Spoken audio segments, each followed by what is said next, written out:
All right, let's get to this. We're going to end this series on Gideon this morning, and we're going to read a portion of his life that I was unfamiliar with, and that never gets preached. But we're going to preach it today, and when we're reading it, you'll find out why. It's straight out of the Bible. Every once in a while, I like saying, this is in your Bible, you know. So, we've been looking at Gideon. The Midianites have attacked Israel for the last 7 years. There's over 100,000 of them. They're like locusts, and Judges chapter 6 says that you can't even count how many they are, and they're just ravaging Israel. And we meet Gideon hidden in a wine press, threshing wheat. He's hiding, and he's trying to make food for him and his family, and he's hiding. And the Lord comes to him and says, "Hello, mighty warrior." And he goes, "Pardon me?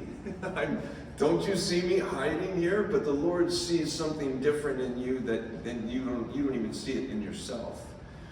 And so, anyway, God calls Gideon out of hiding to lead the country to wipe out the Midianites, to wipe them out. And Gideon, he has a couple struggles here. He keeps asking God for confirmations, but he ends up doing it. And it's those confirmations, the fleece in particular, we use that as an expression. We'll just ask God for a fleece. And we're talking about God, or Gideon, who put the fleece in the middle of the wine press and said, "God, if I'm really supposed to go out and wipe out the Midianites, then you make that wet and all the floor dry." Next morning, that's exactly what happened. Gideon goes, "Can we just try this one more time? Now I want the floor wet and the fleece dry." And God does it for him. He's very gracious, because Gideon essentially is a new believer at this point. And so God is working with Gideon. Gideon gathers all the people together, and he's got 32,000 people. Make sure my math is right. 22 plus 10. 32,000 warriors. And God goes, "You got too many people."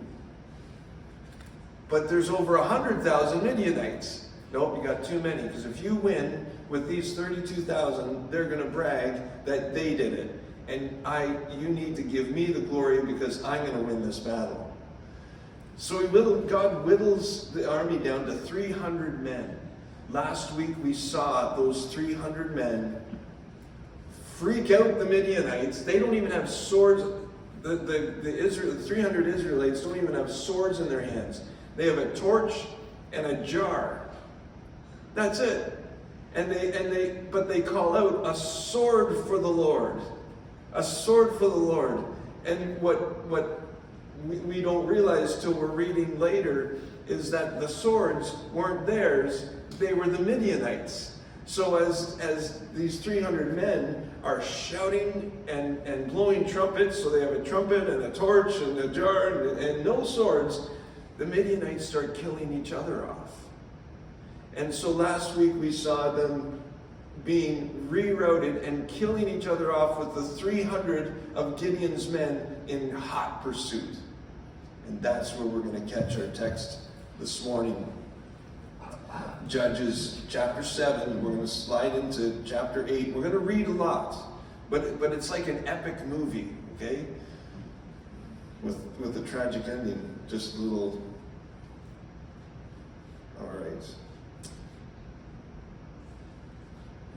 So we left off at verse 24, so we're going to read that. Sorry, go up just a little bit more. Well, let's recap. Verse 22. Judges chapter 7, verse 22. When the 300 trumpets sounded, the Lord caused the men throughout the camp, this is the Midianite camp, to turn on each other with their swords. The army fled to Beth Shittah, towards Zerah, as far as the border of Abel Meholah, near Tabith. That's where we left off. Can you turn me down just a little bit more? Thank you. Israelites From Naphtali, Asher, and all Manasseh were called out. Now those are tribes of Israel, okay? Those are tribes of Israel.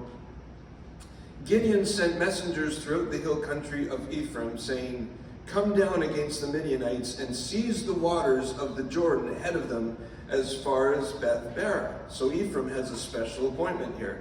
So all the men of Ephraim were called out, and they seized the waters of the Jordan as far as Beth-barah. They also captured 2 of the Midianite leaders, Oreb and Zeb. They killed Oreb at the rock of Oreb, and Zeb at the winepress of Zeb. They pursued the Midianites and brought the heads of Oreb and Zeb to Gideon, who was by the Jordan. Into chapter 8. So things are going well, and more Israelites are joining up. Chapter 8. Now the Ephraimites asked Gideon, "Why have you treated us like this? Why didn't you call us when you went to fight Midian?" And they challenged him vigorously. But he answered them, "What have I accomplished compared to you? Aren't the gleanings of Ephraim's grapes better than the full grapes harvest of Abiezer? God gave Oreb and Zeb, the Midianite leaders, into your hands. What was I able to do compared to you?" At this, their resentment against him subsided. Gideon and his 300 men, exhausted, yet keeping up the pursuit, came to the Jordan and crossed it. He said to the men of Succoth, "Give my troops some bread. They're worn out, and I'm still pursuing Zeba and Malmanah, the kings of Midian." So obviously Midian is almost like a continent, many countries within it. And there's a whole bunch of kings over those countries. But the officials of Succoth said, "Do you already have the hands of Zeba and Zalmunna in your possession? Why should we give bread to your troops?" Then Gideon replied, "Just for that? When the Lord has given Zeba and Zalmunna into my hand, I'll tear your flesh with desert thorns and briars." From there, he went up to Peniel and made the same request of them. But they answered as the men of Succoth had. So he said to the men of Peniel, "When I return in triumph, I will tear down this tower." Now, Zeba and Zalmunna were in Karkor with a force of about 15,000 men. All that were left of the armies of the eastern people, 120,000 swordsmen had fallen. That's a lot of people. Gideon went up by the route of the nomads east of Nobah and I'm tearing these apart, but Jogbehah, and attacked the unsuspecting army. Zeba and Zalmunna, the 2 kings of Midian, fled, but he pursued them and captured them, routing their entire army. This is 300 guys just routed 15,000 men. Are you catching this? Gideon, son of Joash, then returned from the battle by the pass of Heres. He caught a young man of Succoth and questioned him. And the young man wrote down for him the names of the 77 officials of Succoth, the elders of the town. Then Gideon came and said to the men of Succoth, "Here are Zeba and Zalmunna, about whom you taunted me by saying, 'Do you already have the hand of Zeba and Zalmunna in your possession? Why should we give bread to your exhausted men?' He took the elders of the town and taught the men of Succoth a lesson by punishing them with desert thorns and briars. He also pulled down the tower of Peniel and killed the men of that town." Wow. Then he asked Zeba and Zalmunna, "What kind of men do you kill at what kind of men did you kill at Tabor?" "Men like you," they answered, "each one with the bearing of a prince." Gideon replied, "Those were my brothers, the sons of my own mother. As surely as the Lord lived, if you had spared their lives, I would not kill you." Turning to Jether, his oldest son, he said, "Kill them." But Jether did not draw his sword because he was only a boy and was afraid. Zeba and Zalmunna said, "Come, do it yourself. As is the man, so is his strength." So Gideon stepped forward and killed them and took the ornaments off their camels' necks. Quite the story, isn't it? Let's keep going a little bit more. The Israelites said to Gideon, "Rule over us, you, your son, and your grandson, because you have saved us from the hand of Midian." But Gideon told them, "I will not rule over you, nor will my son rule over you. The Lord will rule over you." And he said, I do have one request, that each of you give me an earring from your share of the plunder. It was the custom of the Ishmaelites to wear gold earrings. They answered, we'll be glad to give them. So they spread out a garment, and each of them threw a ring from his plunder onto it. The weight of the gold rings he asked for came to 1,700 shekels, not counting the ornaments. The pendants and the purple garments worn by the king of Midian, or the chains that were on their camels' necks. Gideon made the gold into an ephod, which he placed in Ophrah, his town. All Israel prostituted themselves by worshiping it there, and it became a snare to Gideon and his family. Thus, Midian was subdued before the Israelites and did not raise its head again. During Gideon's lifetime, the land had peace 40 years. Jerubbaal, who was another name for Gideon, son of Joash, went back home to live.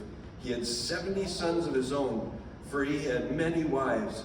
His concubine, who lived in Shechem, also bore him a son, whom he named Abimelech. Gideon, son of Joash, died at a good old age and was buried in the tomb of his father Joash at Ophrah of the Abiezrites. No sooner had Gideon died than the Israelites again prostituted themselves to the Baals. They set up Baal Bereth as their god and did not remember the Lord their God, who had rescued them from the hands of their enemies on every side.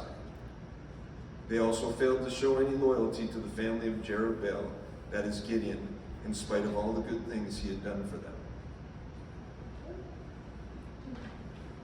You don't hear about that part of Gideon's life, do you? And that's a lot. That's a lot to take in.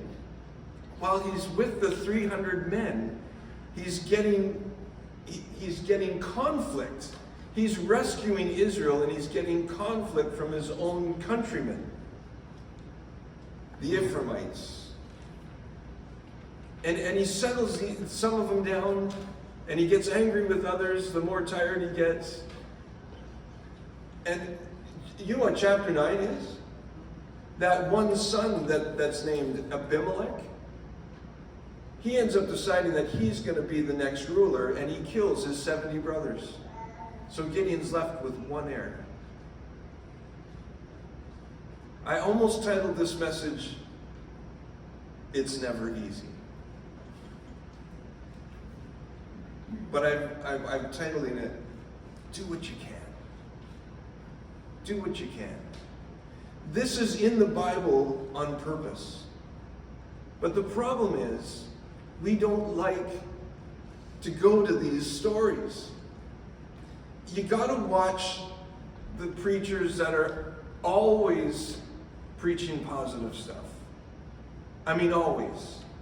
Because you'll come into church and you'll amen all the positive stuff and you'll get excited, and then you'll leave here and your life experience will be different.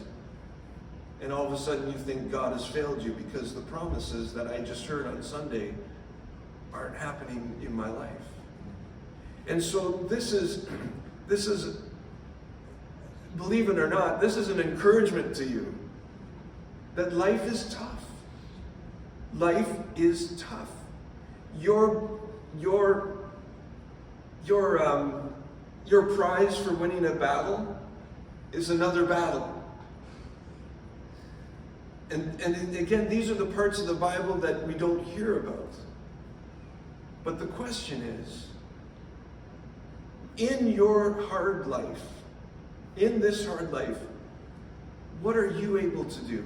And we see Gideon doing good things and strange things and crummy things, but we see him trying his hardest. And we do see that he succeeds, although it's not all perfect. He does bring peace to the country for 40 years. 40 years, there are no attacks. He does keep them from putting up altars to Baal. So he's doing what he can with what he has. And that could almost be the full title of this message. Life is tough. But it's also beautiful. And what we do is we focus on the tough stuff. And if it's so tough, You know, see how big this piece of paper is compared to the room? But when it's right here, I can't see anything, very little in the room. And that's what we do. We could have a whole room full of good stuff, things that we can do, advantages that we have, people in our lives. But when the negative things are right in front of us and we're focused on them, we can't see around them. And so I want to encourage you, yeah, life is tough. There's always going to be trouble. Jesus said it, in this world you will find trouble. But fear not, drop the veil. I have overcome the world. And we're going to go from strength to strength. The Bible, there's no illusions. But somehow we think when we come to Jesus that it's all going to be rosy. It's the opposite. You signed up for consider it pure joy when you go through trials of all kinds, because it's working out something in you that God wants to work out in you. It's the thorn in the flesh. And Paul pleaded with God 3 times, take this away. And God says, no, my grace is sufficient for you. And I know I've said it before, but I'm just going to move over a little bit because I'm staring at myself in the mirror. I guess there's a mirror on the other side, but I'm like, okay. Had a hair out of place and just bugging me. See, life is tough. There's good hair days and there's bad hair days. But you do what you do with what you got, right, Willie? Sorry. He's rubbing his forehead. All right. The thorn in the flesh. I remember one of the toughest times, and by the way, some of the toughest times in my life are when I've been the closest to God. When I've really, really dug down to pray. Really, really took time to pray. To dive into the Word. And I remember I was pacing in the sanctuary of the church that I was at, and just saying, God, I got this thorn in the flesh, and it's digging deeper and deeper. It was when my home was falling apart, and it was getting deeper and deeper, and I said, Lord, my grace is sufficient for you. I need more than a pat on the back here. I need more than just grace. I thought there's got to be more. So I looked up the original Greek word of grace, and it's charis, which means God's divine, or the divine influence on the heart and the reflection in the life.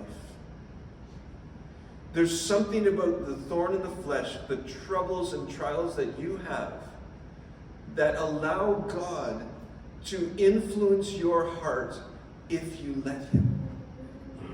But if you're focused on the wind and the waves, you're going to sink. But when you're focused on Jesus, you're going to walk on that water. You're going to do the impossible. I'm living proof. Living proof. What, in the midst of all that you're going through, what can you do? There's nothing worse than hopelessness and despair. And that's exactly where the devil wants you. He wants you to feel hopeless and despair. Crystal and I were sitting on our couch, and all of a sudden we saw this person walking with obviously everything that they owned, walking on the sidewalk across the street. So right away, I look up. I want to know who it is, right, Cheryl? You know, we've been out on the streets enough. I want to know who it is. And all of a sudden they stopped, placed everything that they had. I think she had a lawn chair, but at this point I couldn't tell whether it was a man or a woman. All decked out. It was cold, and she stepped off of the sidewalk, and walked between a tree and a little hydro box, or maybe it's a Bell telephone box. And all of a sudden she leans down, and Krista goes, "Oh my goodness, she's going to get high right there and then." Sure enough. You see this little flame, still don't know what she took, and she's bent down like this. And I said, should I go out there? Should I go out there? I got some water in the truck. And Crystal's like, well, she's high now. You don't know what to expect. Well, then all of a sudden, her body just fell over, and she's now unconscious on our neighbor's lawn. And that's not the neighbor to be unconscious on the lawn. He's immaculate with everything. So I jump up, grab my coat, ran to my truck, got a couple sandwiches, got some water, and ran over to her. And it was an Indigenous lady. And she didn't know I was there, though we were having a conversation. So knowing that the high isn't going to last very long, I just waited it out. So I sat there with her. And she had sat up when I got there, and I gave her some water and a sandwich. She didn't remember any of that. So all of a sudden, after 10 minutes of sitting there, and at least I knew sitting there, somebody wouldn't call the police. Because now all of a sudden, she's got a whole other problem on her hands. And so anyway, so all of a sudden she wakes up. Her eyes were open the whole time. And she goes, "Whoa, where am I? And I don't know you." And it's true, we hadn't met before. And though I was sitting with her for 10 minutes and talking with her, she didn't remember any of it. But in the midst of our conversation, when she finally came out of that fog, she said, "You know, I think it's best that I just stay this way instead of trying to get out of this lifestyle. It's just easier." Oh man. I didn't know what to say. Because, she was hopeless and she was in despair. And there's nothing worse than when you get hopeless and in despair. Every season has its struggles, folks. But a good season is when something good happens inside of you. Even if you're in what others would call a bad season, it can be a good season for you, depending on what's going on inside of you. We've said it many times, the war isn't out here. Things can be happening. The war is right here. It's right between your ears. The war is your thought life. But in the midst of your tough season, I'm just asking the question, what can you do? What can you do? I'll guarantee you there are things that you can do. I asked Crystal's permission for this, and it's going to be a little bit hard, but, Confessions of a Pastor's Wife, she's already put herself out there. It's just different sometimes when you're in the room. Crystal had her firstborn, she had out of wedlock. She was a single mother. And the sperm donor said, "It's your problem." Hasn't met her firstborn, Ethan, who's now 17, who'll be turning 18 in September. Well, Ethan's great-grandmother passed away. So, the sperm donor's grandmother. Crystal had made sure that Ethan had a relationship with the grandparents and the great-grandparents. But with the grandmother, there was conflict there because she was allowing Ethan to be exposed to even guns. Like, it was just so. Anne tried to get Ethan in the same room with her son, and her son rejected Ethan right in front of him. So it was just bad news. So now, Friday, 2 days ago, there's a celebration of life for this great-grandmother who's passed away. And I went with her to support her. We're now sitting in a room full of a jaded past, full of cause and effect. Crystal picked up Ethan. He didn't want to go, but she walked right into his house, which is her mom and her husband. We don't call him dad or stepdad because he abused Crystal in every way from age 8 to 16. She walks right into that Friday morning, gets Ethan. "Come on, No more regrets. You'll regret it if you don't go. And so we get into that room with her other two as well from her previous marriage, Caden and Lily. So Ethan, Caden, Lily, Crystal, and me. And we have Ethan's biological father on the other side of the room. We have the grandmother that had conflict over here. And at any moment, her first husband, the father of Caden and Lily, is about to walk in the doors. And he's not even a blood relative, but he decided he needed to be there. We're still not sure why. So in that moment, even you could call it a self-inflicted past. And we're sitting in the room of poor decisions. And not just Crystal's, but others. But now she's sitting there in a functional marriage. A born-again believer now. Redeemed. And in that moment, when it was a tough moment, we sat there for an hour and a half. What can you do? Well, the first thing, I'm going to walk into my abuser's home and get my son and make sure that he's there. That's one thing that I can do. And it was good. And then Grandma, who she had Crystal had conflict with, walked over, and I see Crystal give her a big hug. What can you do? This is what I'm talking about. What can you do in conflict? What can you do with messy situations? That may even be self-inflicted. Life is tough. Seasons are tough. Friday was tough.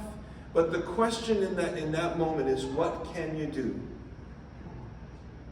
I want to parallel what we heard from Gideon. And I want to take you to Genesis. And I want to talk to you about Joseph. Joseph was one of the sons of Jacob. And he was Jacob's special boy, born of Rachel, whom he loved. And so Joseph,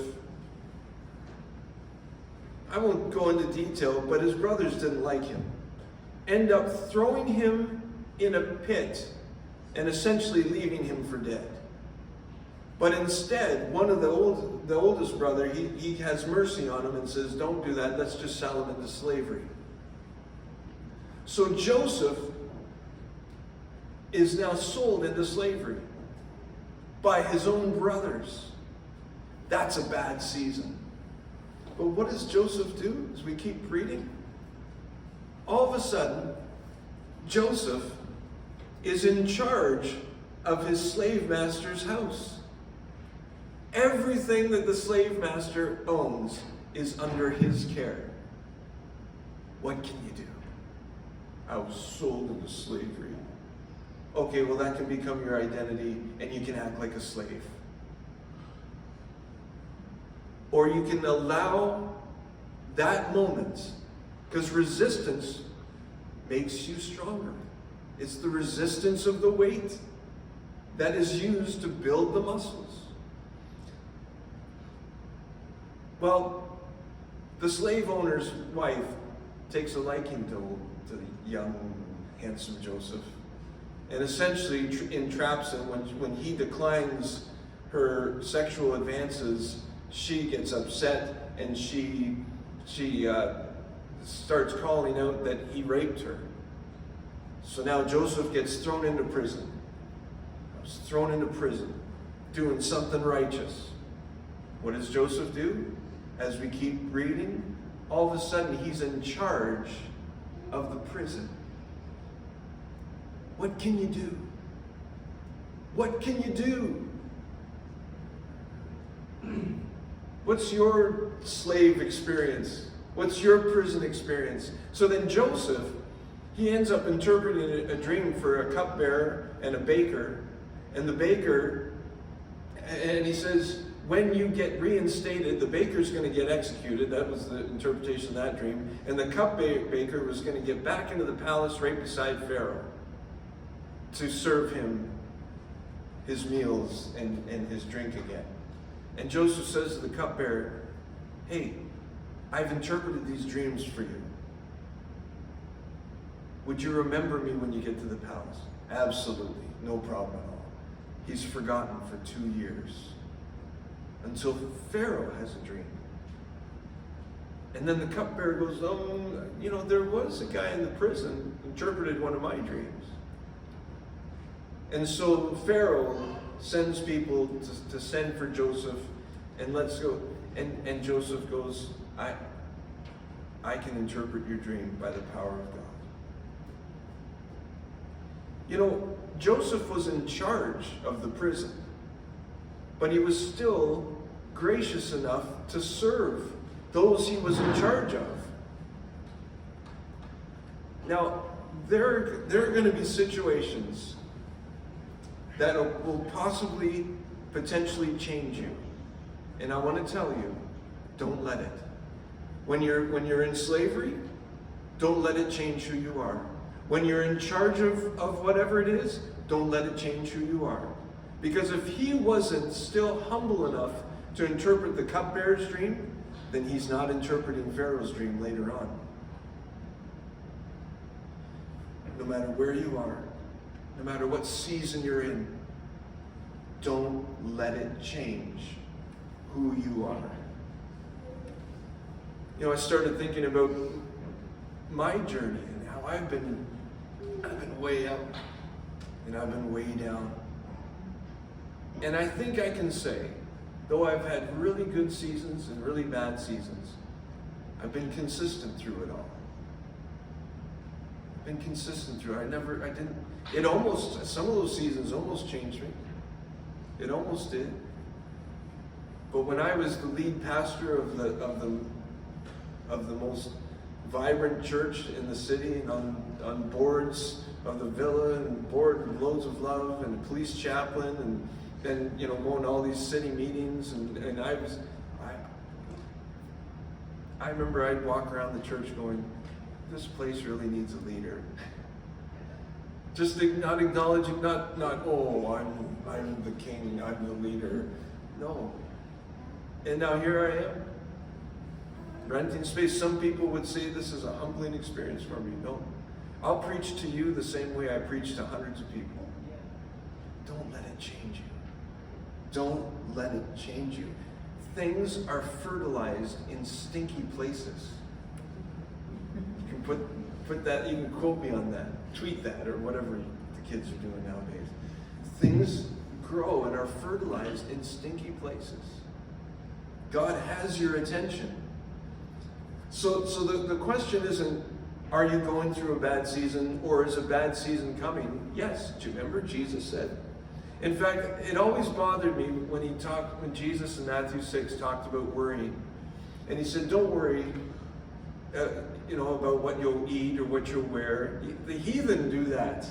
But your heavenly Father, and he goes into great detail about, look at the flowers, look at the birds, how much more precious are you? And then he says, don't worry about tomorrow. And he ends it this way.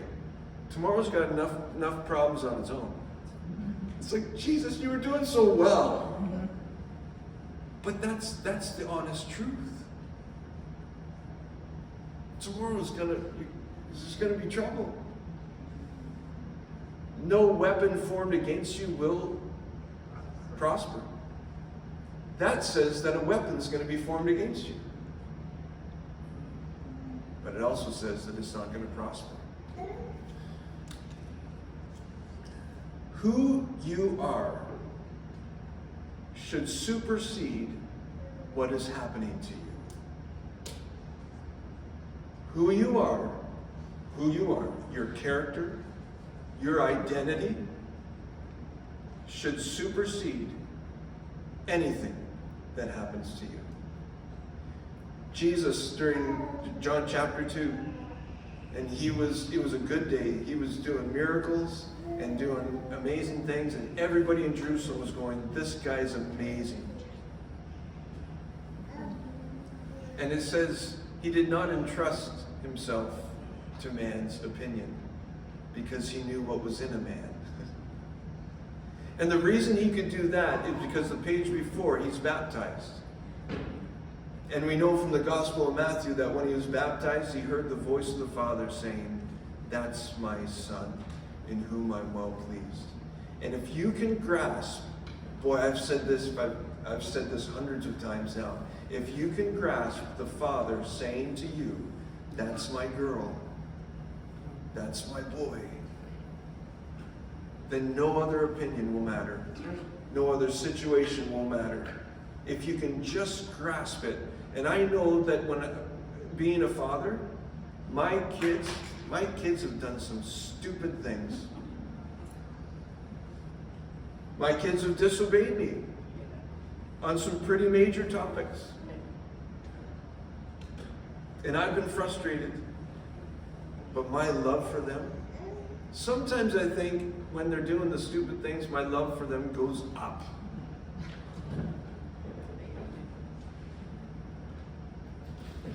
And if you can take that and say, that's the way God feels about me. I've preached this, I don't know how many times, but I'm still trying to grasp it.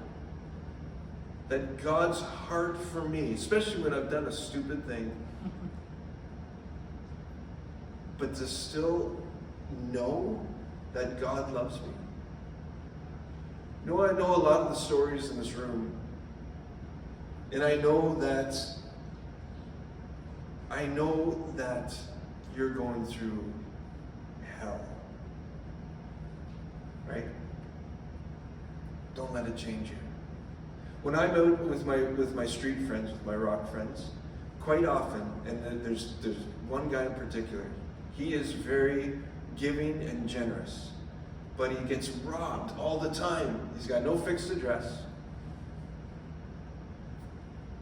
And I remember him saying to me, I'm just tired of being kind and giving and nice because I keep getting robbed and taken advantage of. And I said to him, do not let them change who you are. Isn't it funny how we become the very thing that we hated? Don't let you being robbed change your generous heart. I remember when I was out in Niagara Falls, and this was my Bible college, I was 9 months alone in a city that was not mine. I'll tell the story another time, but God tricked me. So here I am, living in this little studio apartment, little, peddling chocolate bars for Nestle Canada. Man, there was a lot of chocolate bars in my house, but that's another. See, there's always good. What can you do? I can eat a chocolate bar, right? And so here I am. I had no church. I had no family. My parents were in Calgary, brother in Tennessee. I had no family, no friends, no church, no nothing, just this part-time job in Nestle Canada. This is after I knew God had called me into the ministry. That what does he do? The first thing? He tucks me away. And I went into what I would now call, I recognize as a depression. But when I came out of that depression, and it was this, I don't remember the circumstances, but after about 6 or 7 months of just tired and moping, trying to, if I fell asleep at 4 in the afternoon just from depressed exhaustion, I would find myself awake at midnight and just not being able to fall asleep and going crazy. Depression is not fun. But I remember one day looking around and seeing what I had. I had a job. I had a roof over my head. I had food in my fridge. I had chocolate bars in the pantry. And I just said, God, if it's me and you, and I wanted to be married. I wanted to have kids. That was part of my vision. But I said, if it's just me and you, just me and you, for the rest of my life, I'm okay with that. And I remember that depression washed off of me. It was a miracle. And this adventure of life all of a sudden just exploded in my spirit. I don't know how else to explain it. And I started to see what I could do. I was in this, when you're in a little apartment, you're kind of in a neighborhood with these houses that are all sublet and torn up, and they'll tuck apartment in here, and we'll tuck another apartment through this door and block off these walls, and I was in a complex essentially like that. Remember one day I was playing the keyboard, and this man comes running to the window, this Mexican man, and he goes, You're a Christian. I said, yeah. You're the pizza delivery guy. He goes, yeah. I'm trying to work as much as I can to get my family to come and live here. He had a wife and a son. And so we began a relationship. I was just encouraging him all along the way, and gave him a couple chocolate bars too, so he could save his money on dessert.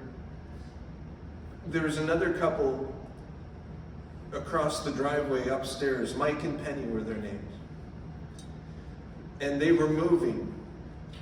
We'd gotten together for dinner. I just started building relationships with people around me, people that I've seen for months. But in my depression, I didn't do anything. But then when I came out of it, it was like, what can I do? And so we developed this relationship. Well, Mike, they were rough around the collars for sure. And Mike came to my door. They were moving that weekend. He says, Chris, can I borrow $10? My paycheck hasn't come through, and I just need gas for my truck so that I can move. I said, no problem. Didn't have 10. I said, here's 20. Buddy, you got to be careful. You're too nice. You're too giving. I said, Mike, it just blurted out of me. I said, Mike, if God can never, I forget exactly how I put it, but God protects me. And if I never see that $20 again, God's good for it. And He'll take care of me. And He'll take care of you if you end up taking that $20 too. So he kind of laughed and he went back. About 5-10 minutes later, this more frantic knock at my door. I open it, it's Mike and Penny. Maybe in the early 20s. Mike and Penny. And Penny's got tears running down her eyes. She goes, you're a Christian, aren't you?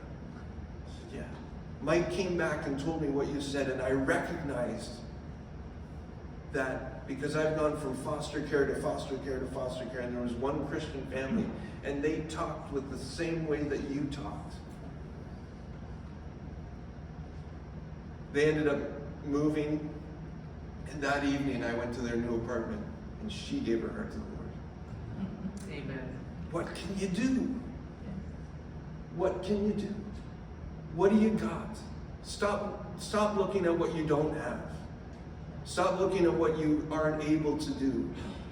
What can you do? Gideon wasn't perfect in all this place, and his history goes down as being the guy with the confirmation.